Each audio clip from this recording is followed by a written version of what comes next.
Okay, we're going to go over forming a blank. I have everything here laid out that you need for this. You need a knife or a file, and you need a pair of pliers. You can either use pliers with a cutout for reed forming, or you can use a regular pair of pliers. We need a forming mandrel, piece of string, easel, and a heat source. I use an alcohol lamp just with some alcohol fuel in there, or you can use a lighter or one of those butane torches for like a creme brulee torch. And then lastly, of course, we need our cane. I use a Ragati cane, which is shaped with a fox 2 shape. And eventually we're going to find the focus here. There we go. Alright, so starting off with beveling. I'm going to start off with the method that I like is with a knife, and I start with that at about where the middle wire is going to be, and I'm going to draw the knife backwards, and as I'm doing that I'm going to roll it out towards the edge of the cane to meet where the bark is. So it's going to start flat,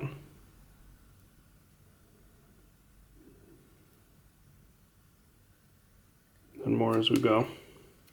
Same thing on the other side.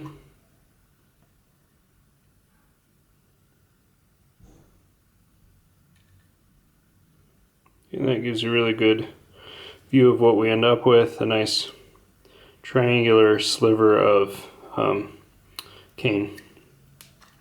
Knife is nice because it's fast and somewhat precise. The downside is that you can quickly take off more than you want to if you're not being careful or if you're not used to it. If you don't want to use a knife, you can use a file, works just fine, takes a little longer. Oops. You get that wet, will help it just a little bit. Same thing, we're going to start around where the middle wire is going to go. We're going to work our way towards the back, taking off more cane, then angling towards the bark as we go.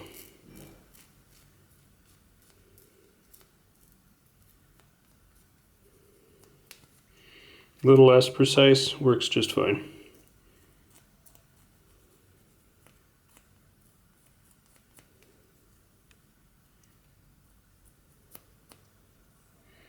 Take a look, a little more on this side.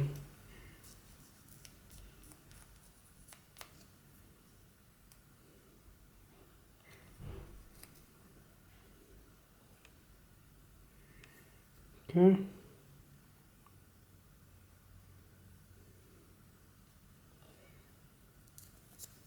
All right, next up we're going to score the bark.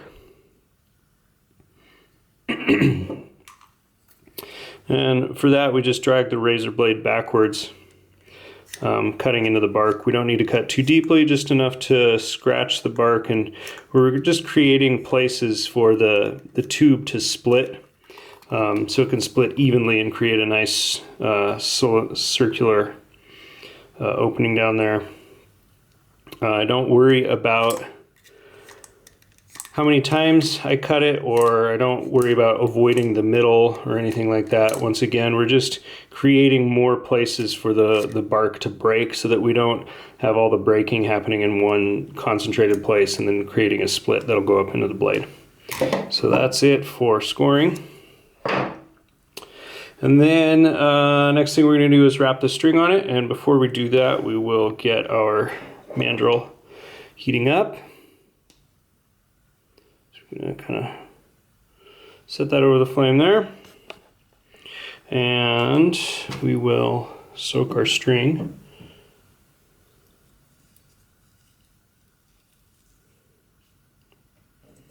And make sure that the cane is good and wet. Now we'll be ready to wrap the string on the cane.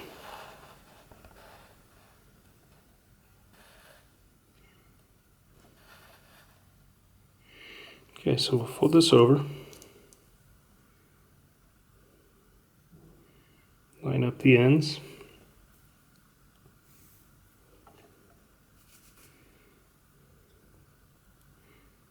okay, and so to get the string wrapping started, we're going to basically tie a half hitch at the bottom of the cane. So I'm going to pinch the end of the string, wrap around the outside. And when I come back and meet the string again at my thumb, I'm going to cross over, creating that X. And then I'll continue wrapping up towards the blade like this. Okay? And what that'll do is when the cane is all dry and we're unwrapping it to put on the wire, all we have to do is pull this tail and we can progressively unwrap it that way, adding the wires as we go. So once again, pinching the string against the cane around the outside, cross over, and keep wrapping. This time I'll do it a little bit tighter.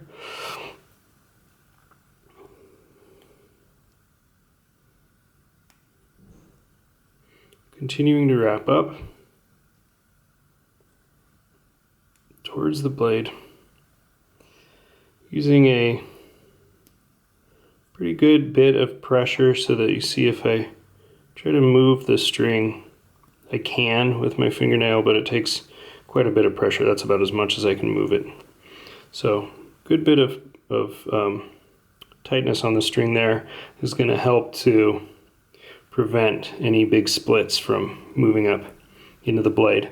Last thing we're going to do to really work on preventing that is when we get to the collar, I like to increase the tension on the string just a little bit, just as kind of an added safety there to prevent the blade from splitting. 3 or 4 wraps up with that added tension, and then we back off and wrap much more loosely as we get up in the blade. If you keep that tight tension up in the blade, you're going to deform and twist the blade. Okay, when we have the reed wrapped, we're going to tie off the end. So I like to just put it over my finger and then pull that tail through. Just simple overhand right there. Okay, that looks nice and flat. That's what we want. And we'll go ahead and finish up here. So we have our heated mandrel. Pinching the back of the reed open with my thumb and forefinger, we're going to put the mandrel in. If it's hot enough, it should give a good bit of sizzling all the way until we're finished. And it is, so that's good. Yep, just right. Be careful to note that when you're inserting the mandrel, if you're twisting in order to make that work for you, make sure that you're twisting in both directions. If you twist only in one direction, you're going to end up twisting the fiber of the cane, and it's going to affect the tip when you open it, and you're going to have a twisted tip opening, and it's kind of hard to get rid of that once it's formed into it from this process. Last thing we're going to do is smash the cane tube around the mandrel. Easy to do with these pliers when they've got the cutout. They're really expensive, so these work just as fine, just as well. Just use the flat part there. Carefully you don't get into the wire cutting area or the teeth too much, and then smash that flat. And if you have removable pins, it's really ideal to leave the blank on this pin until it's fully dried, and that's going to take a couple days, 2-3 days, depending on the humidity. We'll leave that there until it's all dried up, and then we will add the wires and the string.